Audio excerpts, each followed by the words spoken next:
Mike, I'm going to let you start off with recapping the Raiders versus Rams game. Tell us, anything that stood out to you and, your takeaways. Well, the main takeaway, and this is now 2 weeks in a row and really dating back, through the preseason, through training camp, has been Aiden O'Connell. He's not just the talk of like Raiderland. He is becoming the talk of the preseason, maybe other than Trey Lance. Yeah. I think he is like one of the top three topics of the entire preseason. So, well, he's the highest grade rookie so far in the preseason in terms of quarterbacks. Yeah, it's been him and Dorian Robinson. Yeah, he comes from UCLA and he's currently on the Cleveland Browns. Yeah, and that was a guy that I thought would have been cool for the Raiders, Dorian, just because I've felt for a while, and this will kind of come back probably when we talk more about Trey Lance, but I've felt for a while now that what the Raiders need, or more what I want at quarterback for the Raiders, is a dual threat quarterback who can, when all else fails, get out of the pocket and take it for at least 5 yards for a gain. That's just. Who needs a dual threat quarterback when Aiden O'Connell's got a fucking bazooka as his one threat? Yeah, that's the thing is, I think if this offense can be as efficient and successful as hopefully it can be, Aiden O'Connell could potentially be that guy. I mean, it's literally starting to look that way. It's the preseason, it's training camp. I keep saying it week after week. Like, I don't want to get too excited over these things, but I don't know how you couldn't get excited the way that he's played these two preseason games against, NFL players, regardless. So yeah. So Aiden O'Connell, he threw two touchdowns against the Rams, and the one to Christian Wilkerson was nice. Back of the end zone. His processing and his ability to quickly make a decision has just been impressive, and his accuracy. And then he looks so comfortable in the pocket too. Yeah, and I kind of threw shade at Derek Carr last time, but it's refreshing. It really is. But speaking of throwing touchdowns, Brian Hoyer threw a touchdown as well. To the other team? To the Rams. Yeah, he threw to the Rams. He threw a pick six. I'm at the point now, and again, I don't want to overreact to Aiden O'Connell, but I think if we didn't have Jimmy Garoppolo as a starter, like if you give me almost any other starting quarterback in the league other than Kyler Murray, who is out with injury right now, I would say Aiden O'Connell gives you reason to only have two quarterbacks on the roster. But because Jimmy G is known for having injuries and missing games, I feel like they might feel the need to keep Hoyer. But right now, I just wouldn't. I don't think any other team signs him. I think if he gets cut, he can just sit back, relax, watch football on Sundays, and just wait for the call if the Raiders need, Can they sign him to the practice squad? Or is he too old?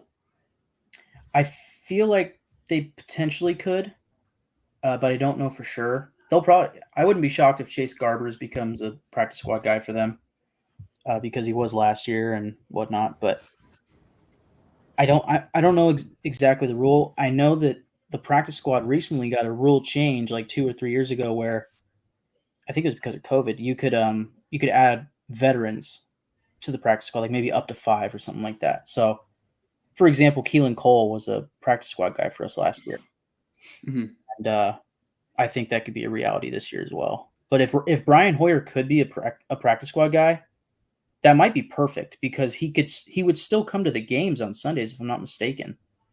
I think. I don't know. I honestly don't know how that works, but I'm pretty sure practice squad guys like travel with the team. I could be wrong. Well, I don't know exactly like what the new rule entails, whether your third emergency quarterback has to be a guy who's on the 53-man roster. Because I think you can only carry 46 into a game, right? Yeah. And so out of the 46 that you carry into the game, you can have, I guess you can have one of those. You can have three quarterbacks or as many quarterbacks, I guess, as you want. But if you are, let's just say you have two quarterbacks and then 44 other players, uh, you can have an emergency quarterback who you cannot sub into the game unless the other two quarterbacks get hurt. Right. Yeah. So I mean, I'm curious. I just wonder if they have to be on the 53-man roster. They would have to be. They would be. They would be considered. Probably. They would be considered healthy scratches for the game. But then if all else fails and they have to come in as the emergency quarterback, they can. Mm-hmm. I think that's what the rule is. So, but That's still, my understanding of the new rule. But he would have to be on the 53. And I'm at the point now where it's like this team feels pretty deep at a lot of positions, and I would just rather have that sixth corner, sixth wide receiver, sixth D tackle, or fifth defensive end or linebacker. I'd rather have them than Brian Hoyer. Like, really. Yeah, I think if I was the Raiders, I would also feel the same too. Yeah, and I would just run the risk. Like, if Jimmy gets hurt, we have Aiden for the rest of that game, and then worst come to worst, you could just do what the Niners did and like start playing. Not McCaffrey, obviously. It'd probably be Jacobs at quarterback. I know that sounds weird, but you'd have to just fuck it, do something, just run Wildcat the rest of the game. That's assuming Jacobs is back. You think Jacobs will be back by the start of the season? I think so. I mean, I'm gonna save that thing for later, but I think so. Yeah, I've been pretty confident about it this entire offseason. Like, I knew he wasn't going to get traded. I knew he wasn't going to get cut. It really just depended on how hard he wanted to play the game, and I think he's the type of player who does want to go out there and play and earn his money. I don't know how the negotiations are looking. I don't know if anything has happened at all. I don't think anybody knows. That's kind of what the word has sounded like, is that nothing has been happening. It's just really a rumor right now of like what's going to happen. Mm-hmm. But I felt pretty confident about it. And if he doesn't show up for week 1, I'll be shocked. I'll be let down. And I'll be rooting for Zamir White. And actually, I mean, to get back on topic, that kind of reminds me of somebody that I was going to talk about, which is Amir Abdullah. I think Amir Abdullah has looked in a very limited showcase, if you will. He's looked really good as like a pass catching running back for this team out of the backfield. He had like 2 catches for 11 yards this past Saturday, whatever day it was, against the Rams. And he also returned a kick, I think, against the Niners and looked really good doing that. He just looks like, I don't know how old he is. I know he got drafted like a long time ago, especially for a running back. He looks like he's like no older than 26. He might be 29. I don't know. But he looks like a good, like I wouldn't expect him to be James White or anything for, the Patriots back in the day, but I think he could be a receiving back for this team and actually, be of really good use. And I think he was kind of intended to be that guy last season, but Jacobs just exploded and they were like, fuck it, let's ride it, So if Jacobs didn't go week 1, I would expect a lot of Zamir White, Amir Abdullah, and the guy who got the touchdown this past weekend against the Rams, Brandon Bolden. So, real quick, can you? There's like some sort of machine. Oh, never mind. It just went away. But if it happens again, I'm going to turn down my mic a little bit, and then I'll probably speak a little bit closer into it. But I didn't hear anything, so you're fine. No, I muted myself because there was a lot of noise outside for a second. But I think that dude, Aiden O'Connell is the story of the Raiders preseason.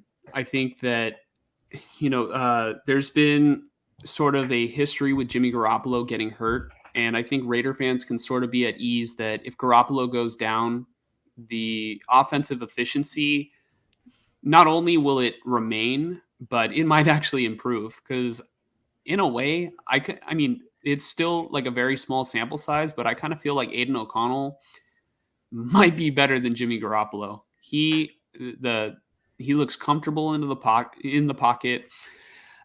He steps into his throws. He knows where he's going with the football, and dude, he looks pretty badass. And once you start to see him with possibly Devontae Adams on the field and a couple more of the starters, like honestly, I want to go back and I want to say something. After seeing week 2 of the preseason, there's that noise again. Can you hear that or no? Okay. After watching week 2 of the preseason, I just have to say that I think the Raiders are gonna fucking smash the Broncos week 1. I remember back when we looked at the schedule, I was pretty sure that the Broncos were going to be better under Sean Payton. And after watching the Niner Bronco game, pretty closely, the Broncos don't look that good. I don't think they look that good. I know it's a preseason game, and you take from it what you want, or you take from it what you will. But the Raiders look really good this offseason so far. And I know last year on paper they looked like they were going to be pretty damn good. Was last year Devontae's first year? Yeah. So on paper last year with the weapons that the Raiders had, it looked like they were probably going to make the playoffs last year, especially like having Josh McDaniels step in instead of having an interim coach. I thought the only way they could go was up, but obviously that didn't happen. But you're actually seeing results on the field this year with the Raiders, and Aiden O'Connell, what a story. It's just great. Yeah, I mean, the thing about last season coming in to last season was that they were coming off of a playoff season or playoff berth, playoff team, whatever you want to call it, with Bisaccia. Thank you. Yeah. Rich Bisaccia. Yeah, that was fun. And yes, the expectation last season was playoffs, and then it didn't work out. And I think it's easy to blame Derek Carr, but blown leads are blown leads. That's probably on the coaching too. It was a whole. Really, at the end of the day, last season's team was not Josh McDaniels' team. If you really think about it, like that's not the team that he came in to build, and I don't think this season's team is either. But I think this season's team is much closer to the team that he wants to build than last season's. Mm-hmm. And I expect improvement from the defense, and I expect better efficiency from the offense, which hopefully means, for God's sakes, hopefully it means no more blown leads. Yeah, I mean, I've already said what I've said about trying to own the time of possession and such. But anyways, we're getting a little off track. No. I want to sort of bring it back because I think we might be ready to move into our next topic. And I think no, not at all. Okay. Well, go ahead and say, what you have left to say. And then I have a good way to sort of talk about what the Raiders showed, mm-hmm. and move on to what happened in that preseason game with the Niners and the Broncos. You said something interesting about Aiden O'Connell possibly being better than Jimmy Garoppolo. I didn't even mention Garoppolo, to start. He looked good. He led the offense down on the Rams, even though I think that might not have been their starting defense, the Rams. So, I'm not going to take really even no if disrespect, it was, but who is their starting defense, right? Like, other than like Aaron last Donald. week you asked me to name a couple Rams players outside of Aaron Donald and Matt Stafford, Cooper Kupp, and I couldn't. Yeah. Yeah. But they drove down the field on that defense, and the thing I kind of took from Jimmy Garoppolo was, he made the right decisions, but his passes weren't perfect, to say the least. They were a little behind receivers or off to the side of receivers, not leading them the right way. But I'm Get kind of used to it. nitpicking. Yeah, I No, mean, yeah, I get was used never to a it. big fan of him, on the Niners. So yeah, it Aiden O'Connell being as good as he has been this preseason is really uplifting because yeah, if Jimmy Garoppolo goes out there and by week 3 it's just like a mess, and my whole efficient offense thing is thrown out the window, there are going to be loud O'Connell chants in Allegiant Stadium by like Yeah. week 5. Uh, but sorry, Michael Mayer, he looked good. He had his first preseason game, and he And he was was getting with the open. starters. Yeah, that was interesting. Good point. Hondo, I think his last name's Carpenter on X. He's a beat reporter for the Raiders. He thinks that Michael Mayer is the starter at tight end, and that was never a question. I don't know. I don't know about that. I still think just the fact that, at least I'm pretty sure, Austin Hooper didn't play. Maybe he did, and I just didn't see him. But I feel like he's still the starter until further notice because although Michael Mayer looked really good, like great as far as route running goes, um, he was the target of Brian Hoyer when the pick six happened. If Brian Hoyer gives him a better pass, it's a big gain, you know. And but Michael Mayer's blocking hasn't been the best yet, and that's just what you expect for a rookie that has to go up against NFL defensive ends, you know. So that doesn't make sense to me to make him the immediate starter. I think you put a Hooper out there. Maybe, like I said, Jesper Horsted apparently gained some weight. Maybe he's a better blocker. You know, you could do some packages until Michael Mayer is really ready. Yes, Joel, welcome back. Yeah, welcome back. One thing I'll say is I have a lot more faith in Michael Mayer than I do in Austin Hooper, and I think the sooner that you can get Michael Mayer on the field, I think the better. And the Yeah. fact that he was out there with the starters is a good sign. And yeah, I think that Michael Mayer is a better blocker than Austin Hooper. Hooper might be a better vertical threat right now, but definitely, I I think that Josh McDaniels has shown that he is pretty good at getting tight ends involved in the offense, especially like his time with the Patriots. Correct me if I'm wrong, but not only Gronk was a tight end over in the Patriot, during McDaniel's tenure with the Patriots, but was Aaron Hernandez also one of the tight ends that was in that offense? For McDaniels? Yes. Yeah. Or was that? Yeah. So Yeah, I think McDaniels was always the offensive. Or when did McDaniel? Oh, he went to the. Yeah, no, that was McDaniels. Yeah, I'm thinking. I forgot about the Broncos, but yeah, the Broncos happened before Aaron Hernandez. I'm pretty sure. I could be wrong, but yeah, I'm pretty sure. I'm not sure with the timelines because they won so many Super Bowls, and I think McDaniels only has 3, or does he have more? I think he has like 6. You think so he was the offensive coordinator the whole time? That's a good thing to Yeah. look up. Here, And you if anybody else in the comments, please let us know. you searched up. I'm just gonna give a couple more. Yeah, 100%. Yeah. Answer that question while I look it up. We're just saying Mayer needs to hit the weights to improve his blocking at the NFL level, and that's just how it goes for all rookies that come into the NFL. Especially guys that need to block, like Colton Miller back in the day. His rookie season, I know he was hindered by injuries to his legs, I want to say, but also like he wasn't built to block big, NFL linemen. But then he comes out of his second training camp and he just looks like the Hulk, and it's all good. And then he's been great since. Dylan Parham, I'm hoping for that from him this season.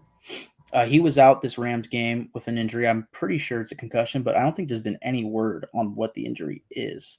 But he didn't even travel with the team to LA. I'm pretty sure Chandler Jones also didn't travel with the team to LA for the joint practices, and I don't know what that was about either. But somebody who did was first round pick Tyree Wilson, and he practiced, but he did not play in the Rams game.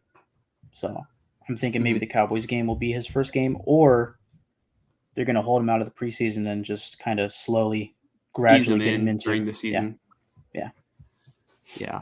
So So I did look it up. McDaniels has 6 Super Bowl rings. I don't know why. I think it's probably the fact that he went to be a head coach and then he came back to the Patriots that sort of threw me off of how many Super Bowls he ended up having. But yeah, the Patriots dynasty lasted like 20 years. So yeah, you just got to think he was with the Patriots since like 2003, I think, and then he left for like only 2 years to go to the Broncos, and that was like 2009, 2010, or something like that. So I think he was there for almost all of them, really.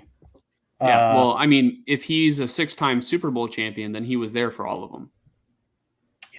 Yeah. Yeah, I mean, I forgot how many the Patriots had won. So they won 6. So they're just below the Steelers for the most. And Brady has 7. Or no. The Steelers have. How many do the Steelers have? We're over here getting our numbers mixed up. Steelers, Super. Pretty sure the Patriots have the most. Oh, Steelers also have 6. So okay, so they're either tied. Yeah. Here I am getting numbers wrong again. I think it's Patriots and you at Steelers home, don't at listen 6. Patriots and Steelers at 6. Niners and Cowboys at 5. Cowboys at 5. If I'm not mistaken, that's the top 4. Yeah. Anyways, really quick, Zamir White had 10 carries, 40 yards. Looked solid. Philip Dorsett, 4 catches for 76 yards. I didn't realize he had that many yards. That's pretty good. Trey Tucker had 3 catches for 66 yards, including I want to say 40-yard, what looked like a bomb from Aiden O'Connell to Tucker. Really good play. Tucker's had some drops. He needs to fix that. He probably won't have the trust early on this season to get on the field and catch a big pass, but maybe on first down, little screen to Trey Tucker just to get him kind of rolling and maybe pick up some confidence. Christian Wilkerson, 5 catches for 54 yards, including a touchdown. He has looked really good. Keelan Cole, 5 for 60. Oh, damn it. I'm forgetting who got the other touchdown in the game, but it might have been Keelan Cole. I'm not sure. I know Wilkerson had one. Brandon Bolden had a rushing touchdown. I'm forgetting the other ones, though. That's my bad. DeAndre Carter looks great as a return man for the Raiders. Also looks solid in the slot. Like he's gonna play a role in this team for sure. On the offensive line, just one guy to note: Hronis Grasu. He's the backup center. He's been solid for this team, and I've remembered years past where, specifically with Rodney Hudson, where they wouldn't even carry a backup center at times, and they would just have like guards who could also play center, like John Feliciano for the Niners right now. Why does Grasu sound so familiar? What other teams did he play for? I think he played for the Niners. Probably. I think he was like undrafted, like a 7th round pick or something like that, and he's kind of been not all over. I think the Raiders are like his 3rd or 4th team, but he's been solid as a backup and like, fringe player. But this preseason specifically, he's been doing good. So he might make this team as a backup center. I'm really curious to see how the entire offensive line shapes out, once the preseason and training camp's over and they have to cut down to 53. Mm-hmm. Really quick on defense, Robert Spillane, he had like one iffy play early, and then he had 2 really great run stuffing plays. So he's looking pretty good in the run defense. David Long, number 28, he's a corner. He's been out with injury for a few weeks. Correct me if I'm wrong, somebody, but I'm pretty sure I saw him starting opposite Marcus Peters to start the game. Not Duke Shelley. So I don't know what was going on there. Usually I wouldn't expect a guy who's been out for 2 weeks and really most of training camp to suddenly go in there and start when it seems to me like the cornerback 2 spot opposite Peters is up for grabs. I think they put him in there to give him as many reps as possible against good players just to see how he does because they haven't seen much from him. Amik Robertson and Duke Shelley also played. Amik Robertson had a pass breakup, apparently dropped interception. And Duke Shelley looks solid too. You know, he gave up like 3 completions on 6 attempts. So I like Shelley for the starting spot, but I guess keep an eye on David Long. Really, the entire corner room, I'm keeping an eye on because it could really go any way. You know, I think Jacorian Bennett was injured. He didn't play against the Rams, but I mean that's another guy that might be that starting corner. Mm-hmm. Yeah. No. I was just wondering. Do you think that we could take it back to the offense a little bit, and then maybe move into the Niners? Because I'm dying to tell you, like I'm ready to hype up Josh McDaniels right now. Yeah, I'm gonna finish, and then we'll go Okay. back to like Aiden O'Connell or whatever, and then we'll go into it. Yeah. Isaiah Polamau got a pick 6. I don't know what happened to Stetson Bennett, but it looked like he just airmailed it. But really, I think it was a miscommunication with the receiver. But it is refreshing to see a defensive back catch the ball and score it on the Raiders. That usually doesn't happen. Half the time, they don't even fucking catch it. So I think you know that I like Isaiah Polamau and I'm rooting for him. So seeing him I get a like him pick too. 6 was cool. Yeah, seeing him get a pick 6 was nice, but also it was a gimme play, just right place, right time sort of thing. Maybe you could answer this question for me. But have Raider fans been doing like the same thing that Niner fans have been doing with Talanoa Hufanga, and like saying, "Oh, Polamalu is the next Troy Polamalu." Like, have Raider fans? I don't know if it's been on Twitter or any social media. Have they I been mean, appointing him? it's interesting because he's his nephew. Yeah. So it's like when we got him as an undrafted free agent, it was like, oh, that's nice. Like he could be something, but nobody was thinking like, oh yeah, this undrafted guy is going to be the next Troy Polamalu just because he's his nephew. But I think what will happen is if he becomes a starter someday, maybe in a year, maybe this season, who knows, and he makes plays, that's when it'll happen. It's like, oh, he's the second coming of his uncle. Oh shit. Mm-hmm. But right now, that's been the talk about Talanoa Hufanga. Mm-hmm. So. Yeah, I think that's because he was making plays. I mean, I don't really. He was making plays, and he worked out with Troy in the off season before his All Pro season. Yeah, but Isaiah Polamau, I don't think he's making enough plays on the football to get that sort of hype yet. But getting a pick 6 is nice. Again, it felt kind of like a gimme, but I like seeing it. So. Well, so far, 1 pick 6 through 2 games. That's pretty good to me. It is good. You have to see the play. It's just, I could have got a pick 6 on that play. Like no offense, it's just. I don't get excited on gimme pick 6s. Mm-hmm. It's just once you catch the ball, you should know what to do, and he knew what to do. Just run straight, And the ball, like nobody was in his range to like defense his catch. Like it was literally airmailed. Not to that extent, but people are high on him. I personally haven't seen much from him. I rather take Teamer over him because he also provides ability as a gunner. Agreed. Rod Teamer has really impressed me. He's just one of those types of players that's just going to stick. He's just going to stick around because he's got that special teams ability. Yeah, and especially as a gunner. Somebody else who looks pretty solid as a gunner is Chris Smith, the 5th round pick out of Georgia. And I think Polamau does play. I know he plays special teams too. So yeah, I mean the safety room is just really interesting to me overall. So, but I think I mean you get down to those last 10 players on the roster, that special teams is what counts. So, and again, bring it back to Brian Hoyer, like this team's got depth. Like, again, I would pick that special teamer over Brian Hoyer. So Mhm. Malcolm Kuntz, he's continued to impress specifically with getting pressure on the quarterback. Um, I had said a couple episodes ago that I think Malcolm Kuntz is one of those guys that's probably just right on the edge of the 53. This preseason tells me that's not the case. He's making his team. I think he absolutely needs to make the team. Yeah. I think the Raiders have a pretty good pass rush right now. Yeah. Yeah.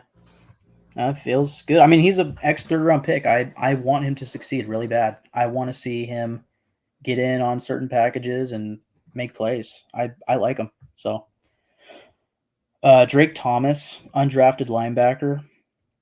He had a good game against the Rams. He had 7 tackles, 7 solo, and 3 assists. He was flying all over the field. He got, I want to say one of his tackles was a tackle for loss. And he just like flew in there and like just tripped up the guy. It was really good. So, as far as depth at linebacker, he's a guy who I think probably should make the team, but he kind of reminds me of like a Spillane, where it's like he's really good at run defense, but he might not be the best at pass defense. And Diablo and Bernie can be those guys that are better at pass defense, and then um, Spillane, Drake Thomas, and Masterson are like better at run defense. So I just named 5 linebackers. Do we really keep 5 linebackers? I don't know. You know, I think they probably should. I like those. Mm. I like those 5 guys, and then 6th guy would be Damian. Sorry, geez, Darian Butler. But he just got placed in IR. His season is over, so that opens up a spot for Drake Thomas, I think. Lastly, David Agoha.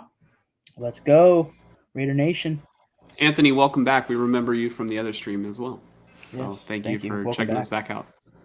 David Agoha, I'm forgetting the international player program. Sorry, I'm forgetting what it's called, but second ever football game. So when we talked about him before, on our roster breakdown, I got his name wrong and everything, but I said, he's from Nigeria, Mm. and we don't have any idea what his football background is. Well, now I know. He had never played football before. Never. He just got into this program, and the Raiders said, sure, why not? Try defensive end. Defensive end, right? Yes. Second ever football game. This preseason game against the Rams, he gets a sack. Yeah, that's pretty cool, Mm. So that's the type of guy I would love to see on the practice squad. And just he would be a what do you call that? A project, Yeah, I mean, I think the Raiders can keep him on the practice squad without sacrificing a position, because I think similar to Alfredo Gutierrez on the 49ers, they've been able to keep him without taking a roster spot or Oh, anything, I see. because they're international, right? Right.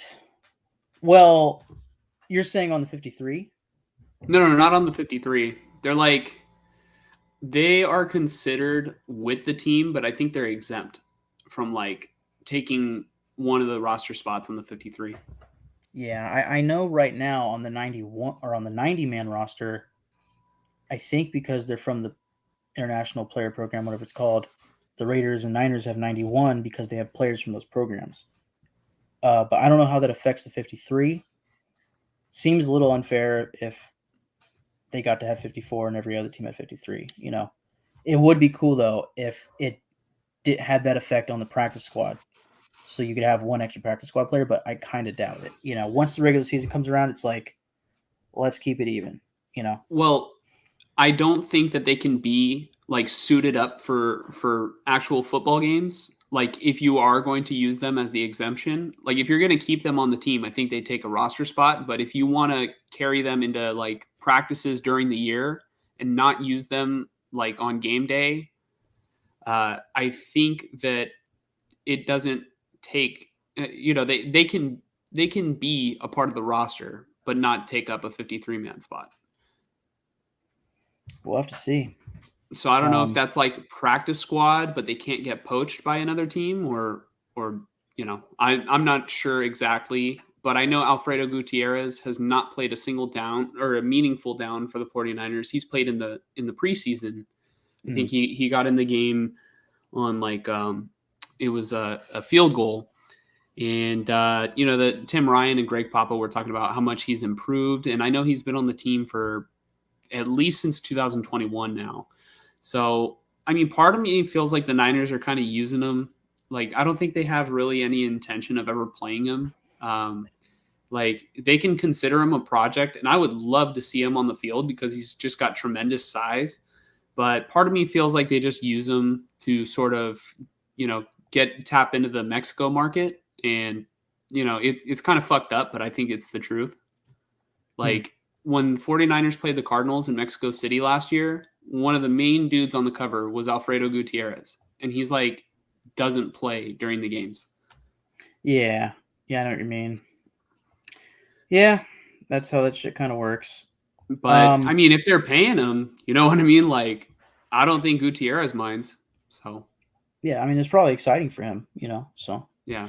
Last thing, and maybe this will kind of help you get to your segue. Real quick, Anthony says that your background looks good. I know last time Anthony suggested that your red was a little sus. Maybe you were coming over to our side. I tried out the silver and it just feels right. So yeah, I like it. But I think gold is better than silver.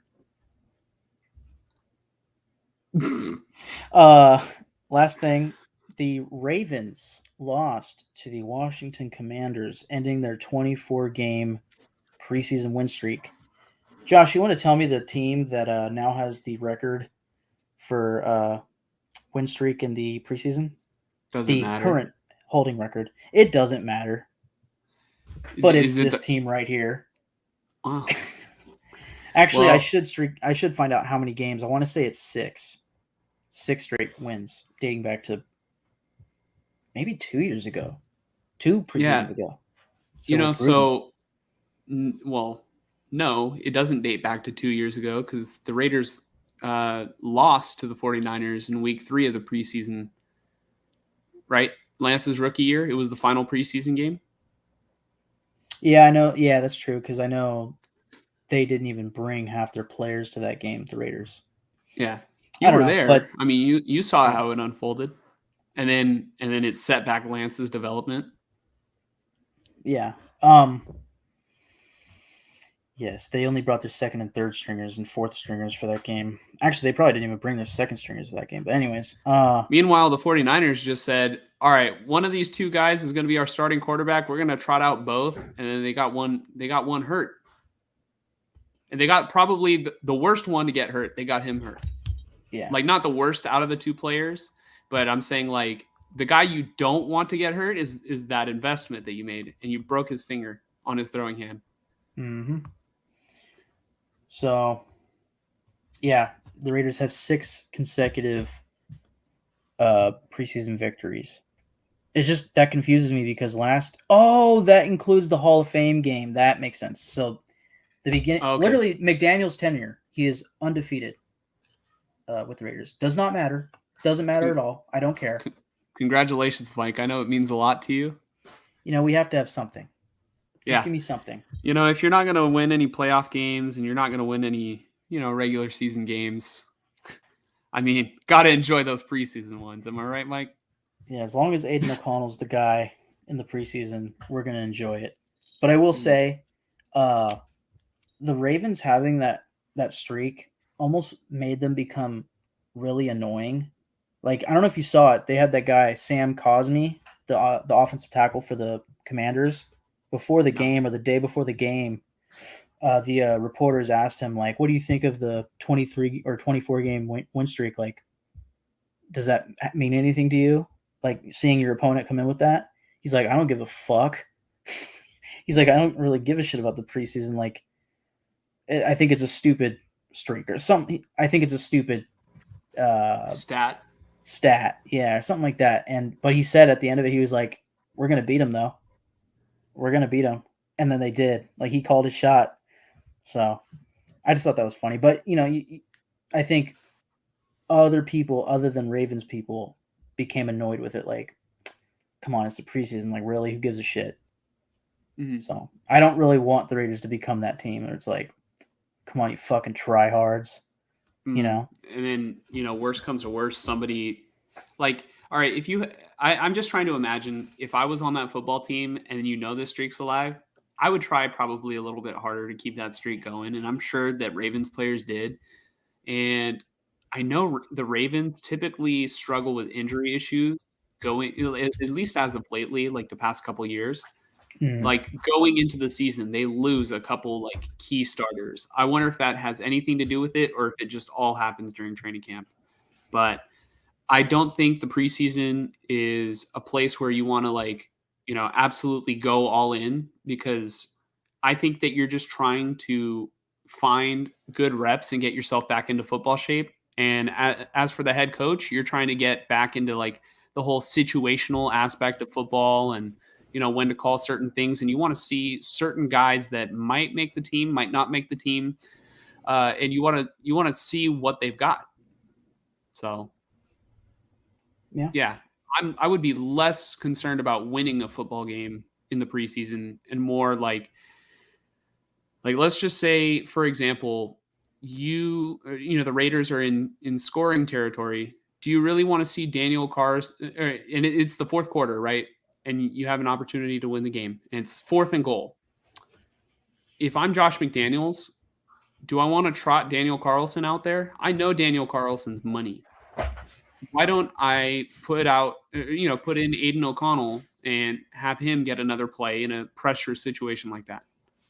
Yeah, no, I completely agree. I think that's why, like, preseason week 1, it felt like some teams were making weird timeout decisions, and it's because the coaches want to put players.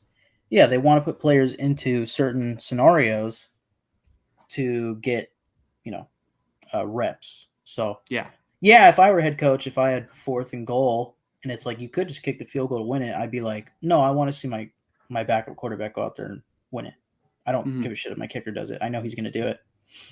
So, anyways, a similar situation arose in the 49er game where they had to kick a game-winning field goal, but at least they had a rookie kicker. So it was like, all right, he's got to practice. But if you have a guy like Daniel Carlson or somebody else, like let's just say the Ravens kicker, Justin Tucker, I don't think that you have to worry about those guys. And you probably want to see what the other players can do if you give them another shot.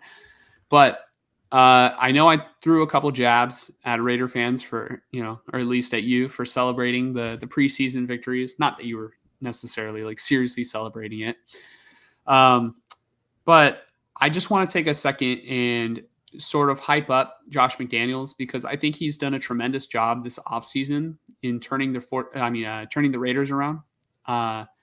It was like, it was already a good sign when the Raiders and Niners practiced against each other and the Raiders like outplayed the 49ers like all 3 days that they went against one another, like 2 practices and 1 preseason game.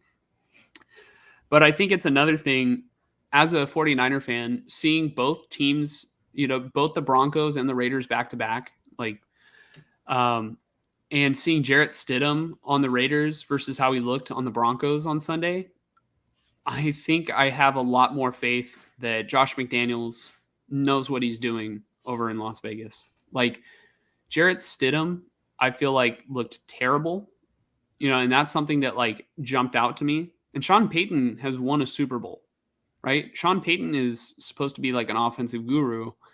And there were talks about the Raiders keeping Jarrett Stidham this past offseason, right? Because he looked pretty good against the 49ers on New Year's. And then I know that the Raiders had to bench Derek Carr because they didn't want him getting hurt in case they traded him. But Aiden O'Connell is somebody that nobody expected to be as good as he is right now. And I think it's a testament to the way that Josh McDaniels has been coaching. So I think McDaniels definitely deserves a lot of credit for that. I 100% agree. And yeah, as far as Stidham, like, I was very confident that Derek Carr was on the way out. I mean, it was obvious, with the last 2 weeks of the season. So I was admittedly a little nervous of the thought that not only Derek Carr was leaving, but Jarrett Stidham was a free agent. Like, if the Raiders fucked up in free agency and in the draft, we'd be on a highway to a top 3 draft pick. And I mean,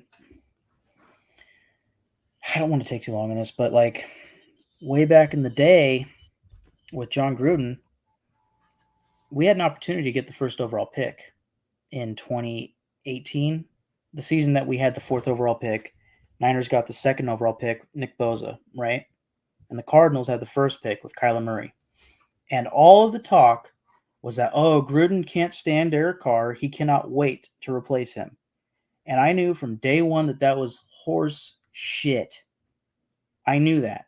And all the media, which we're going to talk more about the media, I'm sure, all the media was saying, no, it's obvious. John Gruden can't stand Derek Carr. It's like, no, look now. I mean, now John Gruden has followed him to the Saints to implement the offense. It's like, it couldn't have been further from the truth. But anyways, the Raiders had an opportunity to get the first overall pick. They played the Cardinals, the Niners, that prior season, right? And late in that season, they played the Cardinals, and it was a shitty game because they were 2 of the worst teams in football. I guess this would be the 2017 season, sorry, but going into 2018 draft, right? And I was rooting so hard for the Raiders to lose that game, so fucking hard. Why? Why, Michael? Why were you rooting for the Raiders to lose? Let me tell you. Because I knew that what would have ended up happening was exactly what did end up happening. Okay? Cardinals, Niners, Jets, Raiders. That's the top 4 picks of the 2018 draft. Okay? The Raiders had 3. I just counted 4 teams. Sorry. 3 picks in that draft, right? I wanted Nick Bosa so fucking bad. I wanted him so bad, and I knew the Niners were going to pick him. And I was like, this is bullshit because the only reason the Niners are getting him is because Jimmy Garoppolo was hurt. It was the only reason. They were a Super Bowl contending team, but they had no quarterback. So, hey man, if Raiders if it makes you feel any better, the NFL draft after that, like, you know, at least the following NFL drafts, I have had to suffer. Yeah, well, but point being, I mean, we literally talked about this with Grant Cohn. It's like, or you said it after Grant Cohn left. Man, imagine having Crosby and Nick Bosa on the same team. Yeah, we fucking could have. We could have. If we just didn't beat the Cardinals, we would. Because they picked Crosby even though they had Farrell. So point being, what happened was the Raiders beat the Cardinals when in the end of the 4th quarter, it was a back and forth game. They kept scoring and giving it back to the other team, and then they'd score. And the Raiders got the ball. I was like, please, God, do not score. And they scored, and they win the game at the end. I was like, dude, we just played ourselves out of the 1st overall pick. And everybody was saying, oh, the Raiders were going, they would have taken Kyler Murray. Maybe. But I think it was clear as fucking day that Nick Bosa was the generational player, and I think the Raiders would have took him. I don't care if it was 1st overall. They would have took him. So, yeah, imagine Bosa and Crosby together because that's what it could have been. Yeah.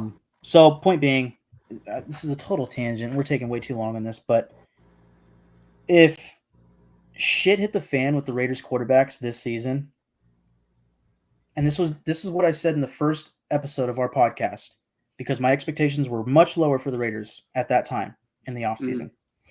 If shit hit the fan and the Raiders had a chance to be the worst team in football, please, God, be the worst team in football. Please. I'm tired of being the 7th overall pick, the 10th overall pick, 12th overall pick, just missing the playoffs, right? I'm fucking done with it. Give me that guy from USC. I'm sorry, I'm forgetting his name. Caleb Williams.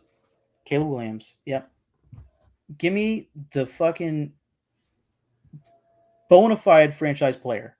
Do not give me the 3rd overall pick where I pick a fucking, I'm not going to call him a bust, but where we pick the guy that isn't going to do it, right? Maybe that can be your segue. I'm tired of it. I'm if we're gonna go in there and draft a quarterback, you better go pick the top guy. Because it's very rare that you're gonna find Patrick Mahomes at 10th overall or whatever pick he was. But at the same time, maybe Aiden O'Connell is the next. I don't know if I should call him Brock Purdy. I don't think he's going to be the next Tom Brady, but maybe he's the next guy that gets Russell Wilson. I will say this: Aiden O'Connell looks more like Tom Brady than he does like Brock Purdy. Yeah. So Brock Purdy kind of looks like the second coming of Russell Wilson. There you go. Yeah. I hope everything works out with Aiden O'Connell because yes, I think what sparked all of this was you saying that maybe he's better than Jimmy Garoppolo, and if that's true, like again, the Raider fans are going to be singing in the stadium for Aiden O'Connell if that seems to be the case. Mm-hmm. Yeah. So anyways, well, I know talking I know Aiden O'Connell has definitely been the topic of discussion. Like for Raider fans, he's been like the meme that's been posted all over social media, and I know Raider fans are hyped and rightfully so for O'Connell. And I am very, very, very interested to see how the quarterback situation plays out in Las Vegas because I've had my questions about Jimmy, and I want to see what Aiden O'Connell can do.